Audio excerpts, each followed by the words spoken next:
orang yang hidupnya dipimpin oleh luka. Tahukah Anda bahwa luka itu yang membuat hidup kita menderita?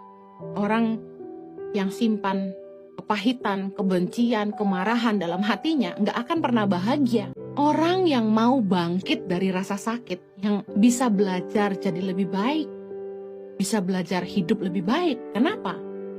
Karena waktu kita dilukai, kita punya dua pilihan. Kita mau terpuruk karena luka, atau kita mau bangkit karena luka. Kalau saya memilih untuk belajar dari luka. Waktu saya lihat kenapa saya dilukai, saya belajar ke depan saya tidak boleh seperti itu. Saya tidak boleh melukai orang lain. Kalau kita hidup dalam luka, semua yang keluar dari hidup kita ini akan melukai orang lain. Karena orang yang terluka akan cenderung melukai orang lain. Ibrani 12 ayat 15 bilang gini, jagalah supaya jangan ada seorang pun menjauhkan diri dari kasih karunia Allah, agar jangan tumbuh akar yang pahit, yang menimbulkan kerusuhan dan mencemarkan banyak orang. Dari satu orang yang terluka itu bisa melukai banyak orang. Karena apa yang keluar dari hati yang sakit, tentu segalanya tuh pahit. Efesus 4:31 bilang gini, segala kepahitan, kegeraman, kemarahan, pertikaian, dan fitnah hendaklah dibuang dari antara kamu, demikian pula segala kejahatan.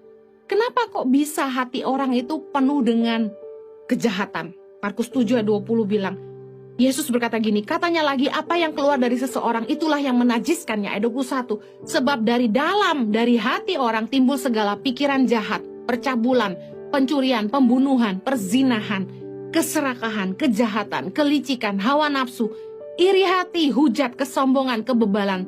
Semua hal-hal jahat ini timbul dari dalam dan menajiskan orang. Kenapa kok bisa ada semua hal-hal yang jahat dan buruk ini di dalam hati orang? Semua berawal dari kita nggak jaga hati kita. Kita membiarkan luka bersarang di situ. Kita membiarkan hati kita yang sakit tidak mau diobati. Sehingga hati yang sakit otomatis mulutnya pahit, hidupnya pahit. Lukas 6:45 berkata, apa yang diucapkan mulut dari hati. Bisa dibayangkan orang yang hatinya sakit, mulutnya pasti pahit. Selalu menyakitkan orang lain. Selalu negatif sama orang. Perkataannya selalu melemahkan orang lain. Ada orang-orang tuh yang selalu negatif sama orang. Orang berbuat baik sama dia juga, dia selalu berprasangka buruk. Ngomong gak bisa baik, selalu nyelekit. Selalu merendahkan. Selalu menghina orang.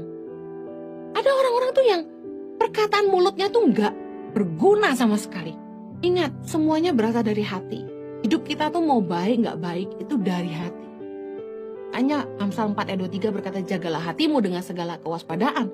Karena dari situ terpancar kehidupan. Kalau hatimu gak baik, hidupmu gak baik. Kalau hatimu pahit, marah, geram, benci, yang keluar semua segala yang jahat.